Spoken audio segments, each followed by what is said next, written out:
اعلی حضرت مفتی اعظم حجت الاسلام بریلی تجھے سلام۔ بسم اللہ الرحمن الرحیم۔ وَأَمَّا فِي وُجُوبِ الْأَدَاءِ فِي أَحْكَامِ الدُّنْيَا فَكَذَلِكَ عِنْدَ الْبَعْضِ۔ مصنف علیہ الرحمۃ والرضوان یہاں سے اس بات کو بیان فرماتے ہیں کہ کفار دنیاوی احکام کے اعتبار سے ادائے عبادت کے مکاتب ہیں یا نہیں، کہ دنیا میں وہ ان عبادات کے ادا کرنے کے مکلف ہیں یا نہیں، اس میں اختلاف ہے۔ تو اس کے تعلق سے بخارا کے مشائخ کرام کا قول یہ ہے کہ کفار عبادات کے اعتقاد کے وجوب کے مخاطب ہیں، کہ عبادات کے اعتقاد رکھنا لازم ہے، اس کے مخاطب اور مکلف ہیں، جیسے کہ کل کے سبق میں گزرا کہ ترک اعتقاد کی بنیاد پر ان کو عذاب دیا جائے گا، لیکن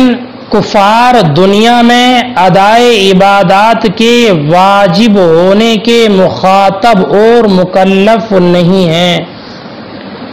مطلب کفار عبادات نماز وغیرہ کے فرض ہونے پر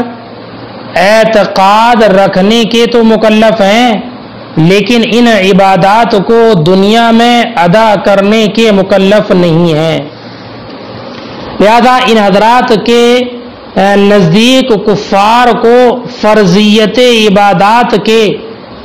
اعتقاد کو ترک کرنے کی وجہ سے عذاب دیا جائے گا، کہ نماز کی فرضیت کا جو اعتقاد تھا اس کو ترک کیا تو عذاب دیا جائے گا، ایسی روزہ وغیرہ۔ لیکن اگر نماز کو دنیا میں ادا نہیں کیا تو اس عبادت کے ترک کرنے کی وجہ سے ان کو عذاب نہیں دیا جائے گا۔ تو فرضیت کا اعتقاد رکھنے کے مکلف ہیں، دنیا میں اس عبادت کو ادا کرنے کے مکلف نہیں ہیں۔ اور عراق کے مشائخ اور اکثر شوافع کا مذہب یہ ہے کہ کفار جس طریقے سے دنیا میں عبادات کے فرضیت کے اعتقاد کے مکلف ہیں،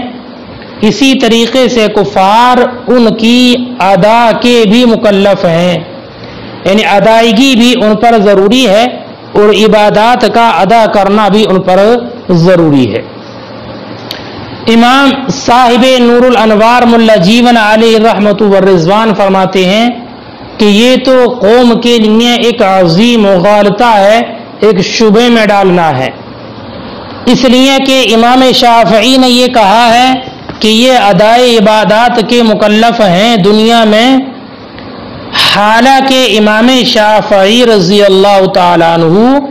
حالت کفر میں کفار کی جانب سے نہ تو ادائے عبادات کے صحیح ہونے کے قائل ہیں، اس بات کے قائل بھی نہیں ہیں کہ حالت کفر میں کافر اگر نماز ادا کرے تو اس کی نماز صحیح ہے، اور نہ ہی یہ حضرات ایمان لانے کے بعد کفر کے زمانے کی عبادات کی قضا کے واجب ہونے کے قائل ہیں۔ تو جب یہ حضرات نہ کفر کے زمانے میں عبادت کے صحیح ہونے کے قائل اور نہ بعد اسلام اس کی قضا کے قائل، تو پھر کفار کا ادا کا مکلف ہونے اور مخاطب ہونے کا کیا معنی ہے، کہ جب ان کی ادا صحیح نہیں اور بعد میں اس زمانے کی قضا بھی لازم نہیں، تو پھر کفار کے مکلف ہونے اور مخاطب ہونے کا کیا معنی ہے۔ یہی وجہ ہے کہ اس میں چونکہ مغالطہ ہے، امام شافعی کے اس قول میں علماء نے تعویل پیش کی ہے، اور وہ یہ کہا ہے کہ کفار کو ادائے عبادات کا مخلف بنانے کا مطلب یہ ہے کہ کافر پہلے ایمان قبول کریں پھر نماز وغیرہ عبادات کو ادا کریں، تو پہلے ایمان قبول کریں پھر عبادات کو ادا کریں، جیسے کہ امام قاضی بیضاوی نے کفار کو مخاطب بنانے کی صورت میں یا ایھا الناس اعبدوا، اس کی تفسیر یہ کی ہے یا ایھا الناس آمنوا ثم اعبدوا، اے کافرو پہلے ایمان لاؤ پھر عبادت کرو۔ لہذا تمام عبادات کو ادا کرنے کے لیے ایمان چونکہ ضروری ہے، شرط ہے، اس لیے یہاں بھی عبادت کے تابع بنا کر اقتضاءً ایمان کو مقدر مانا جائے گا۔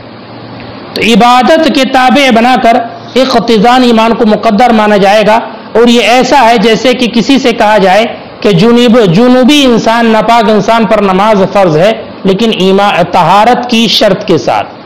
اسی طریقے سے کافروں پر ادا عبادت شرط ضروری ہے لیکن ایمان کی شرط کے ساتھ، ایمان کی شرط کے ساتھ۔ دیکھیں وَأَمَّا فِي وُجُوبِ الْأَدَاءِ فِي أَحْكَامِ الدُّنْيَا، اور فَكَذَلِكَ عِنْدَ الْبَعْضِ، تو بعض علماء کے نزدیک کافر احکام دنیا میں وجوب ادا کے بھی مخاطب ہیں، وجوب ادا کے بھی مخاطب ہیں، یعنی انہم مخاطبون باداء العبادات فی الدنیا ایضا عند البعض من مشائخ العراق و اکثر اصحاب الشافعی، یعنی ادا عبادات کے مخاطب ہیں دنیا میں بھی بعض کے نزدیک، وہ بعض کون ہے؟ مشائخ عراق اور اکثر شوافع حضرات۔ فرماتے ہیں امام صاحب نور الانوار وہذی مغلطۃ عظیمہ للقوم، یہ قوم کے لیے بڑا مغالطہ ہے، لأن الشافعی لما لم یقل بصحۃ ادائها منہم حالۃ الکفر، اس لیے کہ امام شافعی نے جب ان کی ادا کے صحیح ہونے کا قول نہیں کیا حالت کفر میں، ولا بوجوب قضائها، اور نہ اس عبادت کے وجوب قضا کے قائل ہیں اسلام لانے کے بعد، فما معنی وجوب الادا فی الدنیا، تو کیا معنی ہے دنیا میں وجوب ادا کا؟ یعنی وجوب ادا کا مطلب تو صرف یہی ہوتا کہ یا تو حالت کفر میں ادا صحیح ہوتی یا ایمان لانے کے بعد ان کی قضا ہوتی۔ فلذا اولو کلامہ، اسی وجہ سے کہ اس میں مغالطہ ہے، علماء نے ان کے قول کی تعویل کی بان معنی الخطاب فی حقہم، کہ ان کے حق میں خطاب کا معنی یہ ہے آمنوا ثم صلوا، اے کافرو ایمان لے آؤ پھر نماز پڑھو۔ فیقدر الایمان مقتضا تبعا للعبادات، تو ایمان کو مقدر مانا جائے گا، ایمان کو مقدر مانا جائے گا عبادات کے تابع بنا کر اقتضاء، عبادات کے تابع بنا کر اقتضاء۔ وثمرته انہم یؤاخذون عنده فی الآخرۃ، اور اس کا ثمرہ یہ ہے کہ کافروں سے مؤاخذہ ہوگا قیامت میں، آخرت میں، بترک فعل صلاۃ کو ترک کرنے کی وجہ سے، کما یعذبون بترک اعتقادها اتفاقا، جیسے کہ بالاتفاق ترک اعتقاد پر ان کو عذاب دیا جائے گا،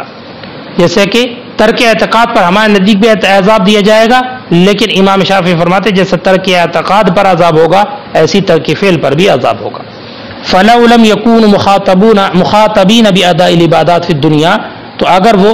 دنیا میں ادا عبادات کے مخاطب نہ ہوتے، لما عذبوا فی الآخرہ بترکها، تو اس کے ترک کی بنیاد پر آخرت میں عذاب نہ دیے جاتے۔ فرماتے ھذا غایۃ ما قیل فی التلوی فی تحقیق ھذا المقام، یہ آخری بات ہے جو اس مقام میں، تو اس مقام کی تحقیق میں توضیح تلویح میں کہی گئی ہے۔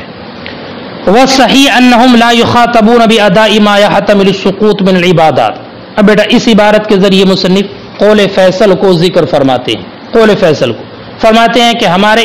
یعنی مشائخ ماوراء النہر کا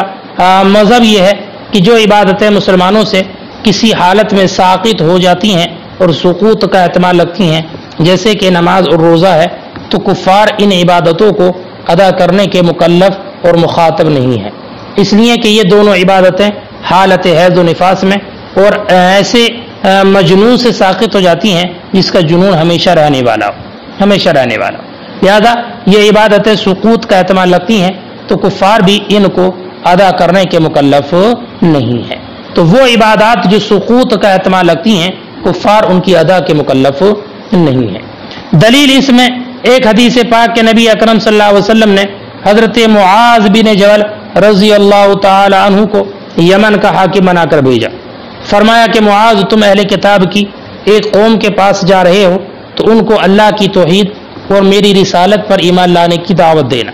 اگر وہ تمہارے دعوت کو قبول کر لیں تو ان کو بتانا کہ اللہ نے ان پر 5 وقت کی نمازیں فرض کی ہیں اور اگر وہ اس کو بھی قبول کر لیں تو ان کو زکوٰۃ کے فرض ہونے کی خبر دینا کہ زکوٰۃ مالداروں سے لے کر انہی کے فقراء کو دے دی جائے، اور اگر وہ اس کو بھی مان لیں تو تم ان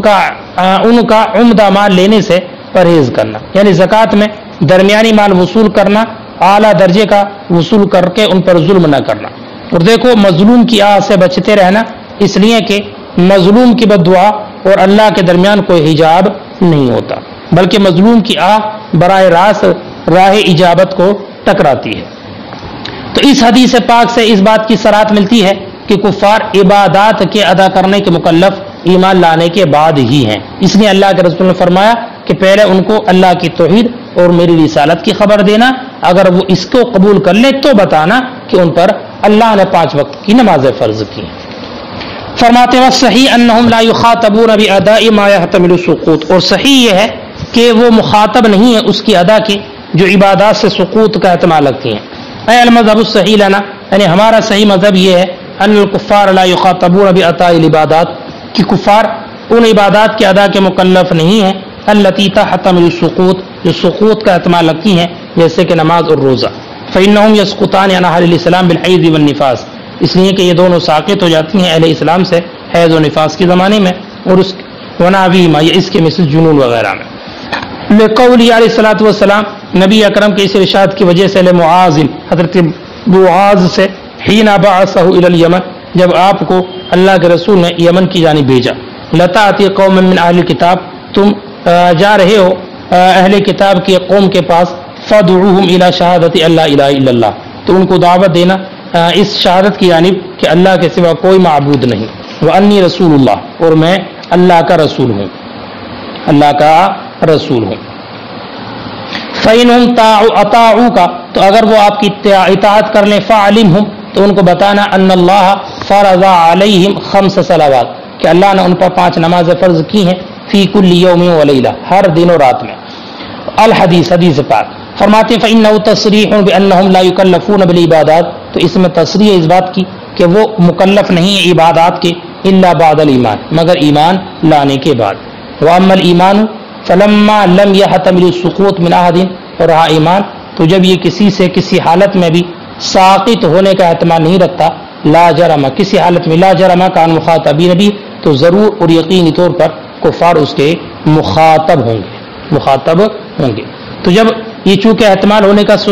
ساقط ہونے کا احتمال ہی نہیں رکھتا ہے، اس لیے یہ کافروں سے بھی ساقط نہیں ہوگا اور کافر اس کے مکلف رہیں گے۔ یہاں تک آپ کی ششمائی اول کی مقدار مکمل ہوئی،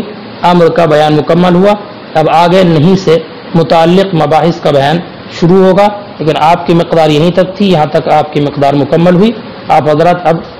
دل جمعی کے ساتھ امتحان کی تیاری کریں اور تمام اسباق کو ذہن نشین کرنے کی کوشش کریں۔